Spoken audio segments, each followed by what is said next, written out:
అప్పుల బాధలు వెంటాడుతున్నాయా? అయితే 6 JVR వారి జాతిరత్నాలు ధరించండి. హలో అండి, అందరికీ నమస్కారం. నేను మీ కట్టా కార్తీక్. జనరల్గా అయితే నేను క్రైమ్ వీడియోలు చేయను. నేను కేవలం పొలిటికల్ వీడియోస్కి మాత్రమే కన్ఫైన్ అవుతా. కానీ బీరంగూడలో ఒక యువకుడి హత్య, దాని చుట్టూ నడుస్తున్న వివాదాలు, దీంట్లో అనేక కోణాల్లో చర్చించాల్సిన అవసరం ఉంది.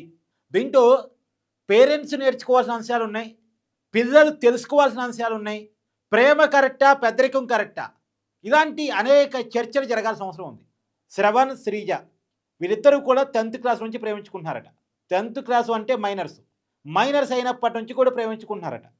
ఒక టైంలో వాళ్ళు ఇంట్లో నుంచి బయటికి వెళ్ళి వేరే చోట కాపురం కూడా పెట్టారట. అంటే అమ్మాయిని తీసుకెళ్ళి బయట కాపురం కూడా పెట్టారట. ఇదంతా నేను చెప్తుంది అమ్మాయి తల్లి వర్షన్ ప్రకారం చెప్తున్నా. మళ్ళా రియాలిటీలో పోయినప్పుడు రేపు పోలీసుల విచారణలో ఏదైనా అంశాలు బయటకు వచ్చినప్పుడు దాన్ని కూడా తెలుసుకునే ప్రయత్నం చేద్దాం. అమ్మాయి వాళ్ళ తల్లి మీడియాకి చెప్పినటువంటి వివరాల ప్రకారం చెప్తున్నా నేను. ఈ శ్రవణ్ అనేటువంటి వ్యక్తి శ్రీజాని గతంలో వేరే చోట కాపురం పెట్టించాడట. అది తెలుసుకొని ఆ రోజున మిస్సింగ్ కేసు నమోదు చేశారు. పోలీసులు పట్టకొచ్చారు, కౌన్సిలింగ్ చేశారు, ఎవరింటికి వాళ్ళకి పంపించారు. ఆ టైంలో పెద్ద మనుషులు కూర్చున్నారట. అంటే ఈ అమ్మాయి వాళ్ళ పేరెంట్స్ అబ్బాయి వాళ్ళ పేరెంట్స్ని పిలిపించారట. వాస్తవానికి శ్రవణ్ అనేటువంటి వ్యక్తికి అమ్మ నాన్న లేరట. వాళ్ళ పెదనాన్న దగ్గర, వాళ్ళ నాయనమ్మ దగ్గర పెరుగుతున్నాడట. వాళ్ళ పెదనాన్ని, వాళ్ళ నానమ్మని వాళ్ళని పిలిపించారట.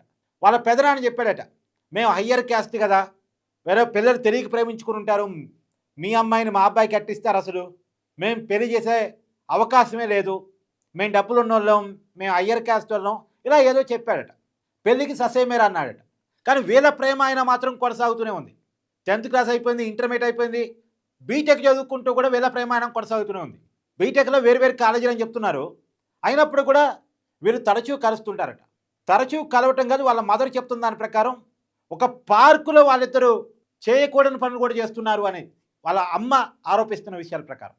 నిజానికి ఒకరోజు 4:30కే కాలేజీ నుంచి రాలేదు, నైట్ అయింది, రాలేని పరిస్థితుల్లో నైటు ఎప్పుడో వచ్చినటువంటి విషయాన్ని గుర్తించి వాళ్ళ కూతురిని వాళ్ళు మందలించుకుంటా ఉన్నారు. ఎందుకు వాళ్ళ కూతురిని మందలిస్తున్నారంటే ఆమె ప్రెగ్నెంట్ అట. అంటే పెళ్ళి కాకుండా ప్రెగ్నెంట్ తెచ్చుకున్నప్పుడు సహజంగా ఏ పేరెంట్స్కైనా కోపం వస్తుంది.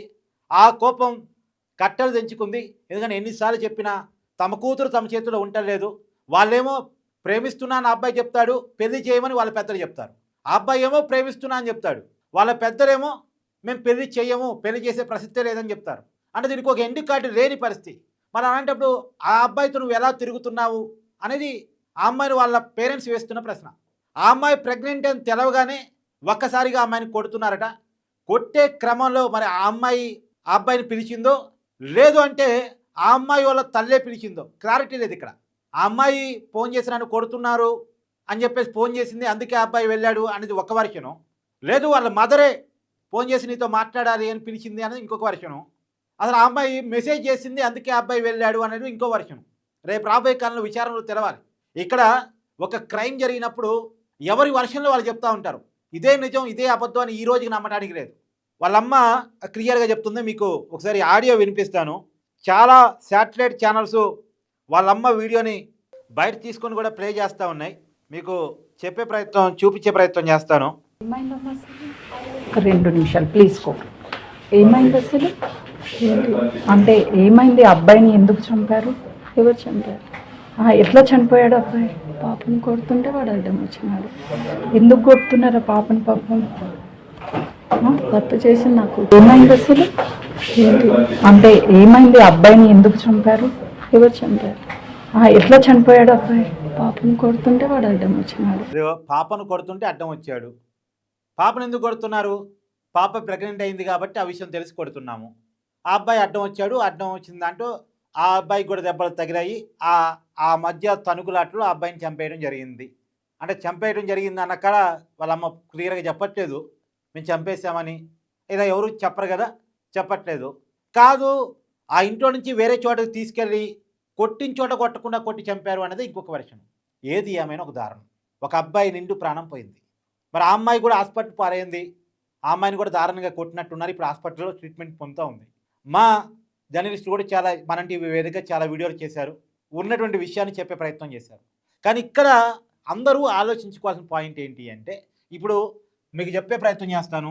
శ్రవణు, శ్రీజ వీరిద్దరూ ప్రేమించుకున్నారు. 10th క్లాసులో ప్రేమించుకున్నారు. 10th క్లాసులోనే ప్రేమించుకునే పరిస్థితిలోకి పిల్లలు ఎందుకు పోతున్నారు? ఇక్కడ ఖచ్చితంగా తెలుసుకోవాల్సిన అవసరం ఉంది. మళ్ళా చెప్తున్నాను, చాలా వీడియోలో చెప్పాను. మన చదువులు మార్కుల కోసం ఉన్నాయి, ర్యాంకుల కోసం ఉన్నాయి తప్ప ఏ వయసులో ఏం చేయాలి, ఏ వయసులో ఎలా ఉండాలి, ఎలా ప్రవర్తించాలి, అమ్మాయికి అబ్బాయికి ఉండే రిలేషన్స్ ఏంటి అనేది ఖచ్చితంగా చెప్పలేకపోతున్నాయి. పిల్లగాళ్ళ బిహేవియర్ని స్కూల్ టీచర్స్ అంచనా వేయలేకపోతున్నారు. కారణం ఏంటంటే టీచర్స్ ఎంతసేపటికి సిలబస్ అయిపోయిందా, పిల్లలకి మార్కులు తెప్పించామా లేదా. ఎందుకంటే టీచర్స్ కూడా టార్గెట్స్ ఉంటాయి. టీచర్స్కి మేనేజ్మెంట్ టార్గెట్స్ పెడతా ఉంటాయి. School managements, college managements targets పెడతా ఉంటాయి. అలా రీచ్ అయితేనే వాళ్ళకి నెల శాలరీస్ పడతా ఉంటాయి. వాళ్ళ పిల్లల సైకాలజీని గమనించే పరిస్థితిలో టీచర్స్ లేరు. పిల్లలు ఏం చేస్తున్నారు, ఒకరితో ఒకరు లవ్లో ఉన్నారా లేదు అంటే నిజానికండి 8th నుంచి ఇంటర్మీడియట్ వరకు జాగ్రత్త తీసుకోవాల్సిన వయసు. అప్పుడప్పుడే మెచ్యూరిటీ లెవెల్స్ పెరుగుతూ ఉంటాయి. ఏది మంచి ఏది చెడు తెలుసుకోవాల్సిన వయసు అది. అంటే అంతకన్నా తక్కువ వయసు అప్పుడు జాగ్రత్త ఉండకూడదు అంటే ఖచ్చితంగా జాగ్రత్తగా ఉండాలి. కానీ ప్రత్యేకించి 8th నుంచి ఇంటర్మీడియట్ వరకు చాలా జాగ్రత్తగా ఉండాలి, చాలా జాగ్రత్తగా ఉండాలి. బాడీలో హార్మోన్స్ మారుతూ ఉంటాయి. ఖచ్చితంగా అమ్మాయిలకి అబ్బాయిలకి మధ్య ఎఫెక్షన్స్ వస్తూ ఉంటాయి. అది నిజమైన లవ్ కావచ్చు, కాకపోవచ్చు. ఆ పాటికి ఎఫెక్షన్ అయితే వస్తుంది. తర్వాత ఆ ఎఫెక్షన్ లవ్గా మిగిలిద్దా అంటే మిగలొచ్చు, మిగలకపోవచ్చు. ఆ టైంలో జాగ్రత్తగా గమనించాల్సినటువంటి టీచర్స్ గమనించే పరిస్థితులు ఉండరు. దాన్ని కంట్రోల్ చేసే స్థాయిలో మన చదువులు లేవు. ఇక పేరెంట్స్గా పిల్లలకి అసలు టైం ఇచ్చే పరిస్థితి లేదు. ఎవరు బిజీ వాళ్ళది పేరెంట్స్లో. తండ్రి ఒక జాబు, తల్లి ఒక జాబు, లేదా తల్లి ఒక వ్యాపారం, తండ్రి ఒక వ్యాపారం. పిల్లల్ని జాగ్రత్తగా గమనంలో తీసుకొని, ఇప్పుడు పిల్లలు లవ్ చేస్తున్న విషయాన్ని ముందు ఎవరికి చెప్పగలగాలి, పేరెంట్స్కి చెప్పగలగాలి. చెప్పట్లేదు. అలా పిల్లలకి పేరెంట్స్కి ఆ బాండింగ్ ఉంటేలే వాళ్ళ మానాన్ని వాళ్ళు ప్రేమించుకుంటూ పోతున్నారు. ఏదో ఒక రోజు ఎవరో బయట వాళ్ళు చెప్తేనో, లేదు ఇలా ప్రెగ్నెన్సీలు వస్తేనో, లేదు వాళ్ళిద్దరూ ఇంట్లో నుంచి వెళ్ళిపోతేనో, ఇలాంటి సందర్భాల్లో పేరెంట్స్ తెలుసుకోవడం తప్ప పిల్లలు లవ్ చేస్తున్నారన్న విషయాన్ని పేరెంట్స్ గమనించే పరిస్థితిలో లేరు. ఎందుకు అసలు పిల్లల లైఫ్ స్టైల్లో పేరెంట్స్ ఉంటేలే, వాళ్ళ రోజువారీ జీవితంలో పేరెంట్స్ ఉంటేలే. పేరెంట్స్ డబ్బు సంపాదనలో ఉంటున్నారు. మరి డబ్బు లేకపోతే స్కూల్ ఫీజు ఎవరు కడతాడు, వాళ్ళ హాస్పిటల్ ఖర్చులు ఎవరికి భరిస్తాడు, వాళ్ళ మంచి చెడు ఎవరు చూస్తారు.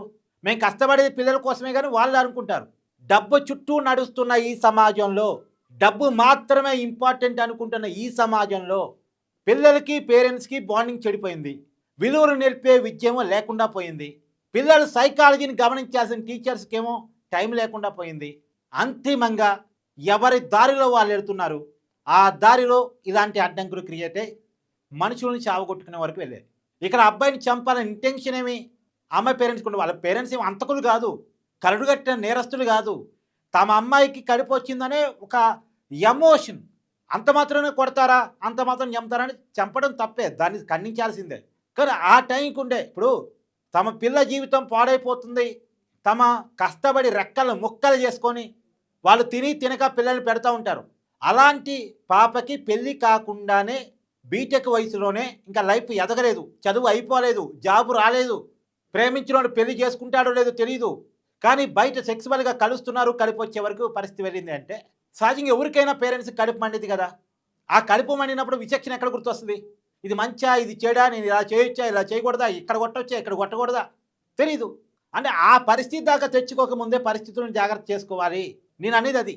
ఇప్పుడు విచక్షణ కోల్పోయే పరిస్థితుల వరకు సిచ్యువేషన్స్ రాకుండా ఉండాలంటే ముందుగానే జాగ్రత్త ఉండాలి. పిల్లలు ఏం చేస్తున్నారు, ఏం చూస్తున్నారు, ఏం నేర్చుకుంటున్నారు, పిల్లలకి బెస్ట్ ఫ్రెండ్స్ ఎవరు, పాప అయితే బాయ్ ఫ్రెండ్ ఉన్నాడా, బాబు అయితే గర్ల్ ఫ్రెండ్ ఉందా, వాళ్ళకి ఎవరు ఫ్రెండ్స్ ఉన్నారు, బెస్ట్ ఫ్రెండ్స్ ఎవరు, ఆ ఫ్రెండ్షిప్లో కూడా వాళ్ళ రిలేషన్ ఏంటి, ఎంతవరకు, ఇవన్నీ కూడా ఎప్పటికప్పుడు పిల్లల్ని టేక్ కేర్ చేయాల్సిన బాధ్యత, పిల్లల్ని గైడ్ చేయాల్సిన బాధ్యత, పిల్లల దగ్గర నిరంతరం చూసుకోవాల్సిన బాధ్యత ఖచ్చితంగా పేరెంట్స్ది, స్కూల్లో టీచర్స్ది, ఇంట్లో పేరెంట్స్ది. కానీ అలా పరిస్థితులు లేకపోవడం దురదృష్టకరం. వీళ్ళ మానాలు వీళ్ళు కష్టపడుతూ పిల్లల కోసం ఏదో కూడబెడుతున్నామని వీళ్ళు తినక వీళ్ళు కష్టపడుతూ ఉంటారు. పాపం పిల్లల మీద చాలా ఆశలు పెట్టుకుంటారు. వీళ్ళ ప్రతి కష్టం పిల్లల కోసమే. ఇక టీచర్స్ని తప్పట్టడానికి లేదు. వాళ్ళకి వాళ్ళ ఉద్యోగాలు నిలవాలి అంటే పిల్లలకి మార్కులు తెప్పియాలి, పిల్లలకి ర్యాంకులు తెప్పియాలి. ర్యాంకులు తెప్పిస్తే పెద్ద పాంప్లెట్ వేసుకొని మళ్ళీ నెక్స్ట్ అడ్మిషన్స్ మేనేజ్మెంట్ కొట్టుకుంటుంది. మన చదువులేమో మార్కుల కోసం పనికొచ్చాయి, ర్యాంకుల కోసం పనికొచ్చాయి, వ్యాపారస్తులను తయారు చేసేయి, లేదా ఉద్యోగస్తులను తయారు చేసేయి. అంటే గుమ్మస్తాగిరి విద్యా విధానం మంది. ఎప్పుడో బ్రిటిష్ వాడు పెట్టాడు, వాడికి గుమ్మస్తాలు కావాలి కాబట్టి ఒక ఎడ్యుకేషన్ సిస్టమ్ పెట్టాడు. ఆ ఎడ్యుకేషన్ సిస్టమ్ ఇప్పటికీ మనం ఫాలో అవుతున్నాం. గుమ్మస్తాగిరి ఎడ్యుకేషన్ సిస్టమ్. ఒక దురదృష్టకరమైనటువంటి సిచ్యువేషన్. కానీ ఈ బీరంగూడ శ్రవణ్ హత్య వెనకాల హత్య చేసినటువంటి వాళ్ళని శిక్షించాలి, హత్య చేయడం కరెక్ట్ కాదు కాబట్టి వాళ్ళకి చట్ట ప్రకారం ఉన్న శిక్షలు పడాలి, ఇది పక్క పెడితే ఇది జరగాల్సిందే కాదన్ను. కానీ దాని వెనకాల ఉన్న అన్ని కోణాలు చర్చించబడాల్సిందే. రేపు ఏ పేరెంట్కి మర్డర్ చేసే అవసరం లేకుండా, ఏ పేరెంట్కి మీ పాప పలానోడితో తిరుగుతుంది, మీ బాబు పలానా అమ్మాయిని లవ్ చేస్తున్నాడు అని వేరే వాళ్ళు చెప్పే అవసరం లేకుండా, వాళ్ళ ఇంట్లో నుంచి వెళ్ళిపోతే తప్ప పేరెంట్స్కి తెలిసే అవకాశం లేకుండా పేరెంట్స్కి పిల్లలకి మధ్య బాండింగ్ పెరగాలి. మన విద్యా విధానం కూడా మార్పులు రావాలి. ప్రతి స్కూల్లో సైకాలజిస్టులు ఉండాలి. చట్టం చెప్తా ఉంది కానీ ఎవడు పాటించడు. ప్రతి స్కూల్లో సైకాలజిస్టులు ఉండాలి. పిల్లల సైకాలజీని ఎప్పటికప్పుడు గమనిస్తూ వాళ్ళని గైడ్ చేస్తూ వాళ్ళకి కౌన్సిలింగ్ ఇచ్చేటువంటి సిస్టమ్ ఉండాలి. ఏ స్కూల్లో కౌన్సిలర్స్ ఉన్నారు చెప్పండి? ఇవాళ ఏ కార్పొరేట్ స్కూల్లో కౌన్సిలర్స్ ఉన్నారు? ఎక్కడ కౌన్సిలర్స్ ఉండరు. అమ్మ ఇప్పుడు నీవు ప్రేమించే వయసు కాదు, ఇప్పుడు నువ్వు చదువు మీద ఫోకస్ పెట్టాలి, నీ జీవితం మీద ఫోకస్ పెట్టాలి, నీకు ఒక మెచ్యూరిటీ లెవెల్ వస్తే అప్పుడు నీ ఇష్టం వచ్చినన్ని నువ్వు ప్రేమించుకో, దాన్ని నీ పేరెంట్స్కి కన్వే చేసుకో, నీకు ఆ స్థాయి వచ్చినప్పుడు చూద్దు. కానీ ఇప్పుడు నీ జీవితాన్ని జాగ్రత్తగా గైడ్ చేసుకోవాల్సిన పరిస్థితిలో ఉన్నావు నువ్వు. నీ ఫోకస్ నీ చదువు మీద ఉండాలి, నీ లైఫ్ మీద ఉండాలి అని 8th, 9th, 10th గైడ్ చేసే వాళ్ళు కావాలి కదా. ఇప్పుడు నీకు వచ్చే ఫీలింగ్స్ అన్ని రియల్ ఫీలింగ్స్ ఏం కావు. ఇప్పుడు వచ్చే ఎమోషన్స్ వేరు, తర్వాత నిజంగా ప్రాక్టికల్గా లైఫ్లో ఎదురయ్యేటువంటి సిచ్యువేషన్స్ వేరు. ఆ సిచ్యువేషన్స్ని హ్యాండిల్ చేయగలిగే పరిస్థితుల్లో నువ్వు వెళ్ళిన తర్వాత నేర్చుకుందు కానీ లవ్ చేసుకుంది కానీ అని చెప్పగలిగినటువంటి కౌన్సిలింగ్ ఏ స్కూళ్ళలో ఉంది? మనం పుట్టగానే అన్నం పెట్టాం, 6 నెలలు ఆగుతాం, 6 నెలలు కేవలం అమ్మ పాలు ఇచ్చి మరీ పెంచుతాం. ఎందుకు అన్నం పెట్టాం? అన్నం తినే స్థాయి, అన్నాన్ని అరగించుకునే స్థాయి పిల్లలకు వచ్చిన తర్వాత కానీ అన్న ప్రసన్న చేసి అన్నం పెట్టాం. 6 నెలల తర్వాత 6 నెలలు గ్యాప్ తీసుకుంటాం. అంటే మనకి మన ప్రకృతి చెప్తూ ఉంటుంది, మన దైవం చెప్తూ ఉంటుంది ఏ టైంలో ఏం జరగాలి అనేటువంటి దాన్ని మనం ఫాలో కావాల్సిందే. అలానే పిల్లలు కూడా ఎప్పుడు లవ్ చేసుకోకుండా సిచ్యువేషన్కి వచ్చినప్పుడు లవ్ చేసుకోవాలి తప్ప ఎఫెక్షన్కి లవ్కి తేడా తెలియని వయసులోనే ప్రేమించుకొని ఇదే ప్రేమలు అనుకొని వాళ్ళు పెద్దలు ఒప్పుకోరంటే ఇళ్లలో నుంచి వెళ్ళిపోయే స్థాయికి వెళ్ళిపోయి, మొన్న ఇక్కడ చదివాను దురదృష్టకరం, ఆ 8వ తరగతి అబ్బాయి 9వ తరగతి అమ్మాయి ఇంటర్మీడియట్ అమ్మాయికి ప్రెగ్నెంట్ చేశాడట. ఏ పరిస్థితులకు మనం వెళుతున్నాం, ఏ పరిస్థితిలో మనం ఉంటున్నాం? ఏదేమైనా దీని వెనకాల ఏదో అమ్మాయి తప్పు ఉందని వాళ్ళ అమ్మ అంటుంది. అమ్మ మీ తప్పు కూడా ఉంది. మీ అమ్మాయి లవ్ చేసే విషయం మీకు ఎప్పుడు తెలుసో మాకు తెలియదు. మీ అమ్మాయి మీ చేతుల్లో నుంచి వెళ్ళిపోయిందంటే, మీ లవ్ కంటే అతని లవ్ ఎక్కువ అనుకుంటుంది అంటే, మీ చేయి దాటి అమ్మాయి వెళ్ళిపోయింది అంటే పొరపాటు మీ పెంపకంలో ఉంది, మీ ఆలోచనలో ఉంది. అలానే అబ్బాయి కంటే తల్లిదండ్రులు లేరు, వాళ్ళ అంటే మళ్ళీ ఇక్కడ కులం ఉంది. ఎవడు పుట్టించిన కులం, ఎందుకు పుట్టించిన కులం? కులం అనేది ఎలా వచ్చింది? వృత్తిని బట్టి వచ్చింది. కుల వృత్తులు అంటారు మన పురాణాల్లో. వృత్తిని బట్టి కులాన్ని ఎంచుకున్నారు. ఎవడికి పుట్టిన కులం, ఎందుకు పుట్టిన కులం? కులం ఆధారంగా ప్రేమని డిసైడ్ చేయటం ఏంటి? ఎవడు ఓసీ, ఎవడు బీసీ, ఎవడు ఎస్సీ, ఎవడు ఎస్టీ, ఎవడు ఎక్కువ, ఎవడు తక్కువ? వాస్తవానికి రియాలిటీలో మాట్లాడుకున్నప్పుడు ఏ కులంలో పుట్టాలనేది ఎవడు చాయిస్ కాదు. దేవుడు జన్మనిచ్చిన మేరకు ఒక తల్లి కడుపులో నుంచి ఒక వ్యక్తి పుడతాడు. ఆ పుట్టిన కుటుంబంలో నుంచి అతనికి కులము, మతము ఆపాదించబడతాయి. ఈ కులాలు, మతాలు మనం క్రియేట్ చేసుకునే తప్ప ఏ దేవుడు ఈ చెప్పినవి కావు. మనం ఈ మదర్ కడుపులో పుడితే, ఈ ఇంట్లో పుడితే ఈ కులం, ఈ మతం, అదే ఆ ఇంట్లో పుడితే ఆ కులం, ఆ మతం. దీనికి మనం పట్టింపులు పోయి నా కులం పెద్దది, నీ కులం చిన్నది, ఈ కులం ఆ కులం వరకు చెట్ట పెళ్లి చేస్తాం. అరే మనిషిని మనిషి ప్రేమించుకున్నారు, మనిషిని మనిషి ఇష్టపడుతున్నారు, మనిషిని మనిషి కలిసి జీవితం గడుపుతూ అంటున్నారు. ఎవడికి పుట్టిన కులం, ఎందుకు పుట్టిన కులం? బోబెట్టడానికే లేదా మనిషిని చంపడానికే కులం? ఇది అత్యంత దారుణం. సమాజంలో చర్చ నడవాల్సినటువంటి అవసరం ఉంది ఈ మర్డర్ చుట్టూ కూడా. ఏదేమైనా చనిపోవటం, ఒక అబ్బాయి నిండు ప్రాణం పోయింది అంటే ఆ అబ్బాయి కూడా బీటెక్ చదువుతున్నాడు కాబట్టి ఎదుగొచ్చినటువంటి, మరి ఆ అబ్బాయి చేసిన తప్పులు లేవు అని చాలామంది అనొచ్చు. నిజమే, తప్పులు చేశాడు, ఖచ్చితంగా తప్పులు చేశాడు. ఆ అబ్బాయికి సరైన గైడెన్స్ లేకపోవటము, ఆ అబ్బాయి పెరిగిన విధానము, ఆ అబ్బాయికి మంచి చెడు చదువు చెప్పలేకపోవటము, టీచర్స్ గైడ్ చేయలేకపోవటము, పేరెంట్స్ లేకపోవటము, పెళ్లి కాకముందు చేయకుండా పనులు ఏంటి, పార్కుల్లో పనులు ఏంటి అసలు ఇది ఎడిపోతున్నామని అర్థం కాని సిచ్యువేషన్. అమ్మాయి తప్పు, అబ్బాయి తప్పు, పేరెంట్స్ తప్పు, అందరు తప్పు ఉంది ఇక్కడ. మొత్తంగా వ్యవస్థ తప్పు ఉంది. ఎవరు తప్పులు వాళ్ళకు ఉన్నాయి. అందరు తప్పులు సరిదిద్దుకోగలిగితే ఇప్పుడు మనం అమ్మాయిని అబ్బాయిని తప్పు పట్టగలం. ఎందుకు? వాళ్ళు పెళ్లి కాకముందే కలిశారు కాబట్టి, వాళ్ళకి ఏమి తెలియకముందు నుంచే ప్రేమించుకున్నారు కాబట్టి తప్పు పడతాం. కానీ వాళ్ళ ఆ పరిస్థితిలో ఉన్నారంటే వాళ్ళని గైడ్ చేయడంలో పొరపాటు ఉందన్న విషయాన్ని మనం మర్చిపోతున్నాం. మన తప్పు ఉంది, దాన్ని సరిదిద్దుకుందాం. తర్వాత వాళ్ళ తప్పును కూడా మనం ప్రశ్నిద్దాం. మీ అభిప్రాయాన్ని కూడా కామెంట్ రూపంలో తెలియజేయండి. Thank you.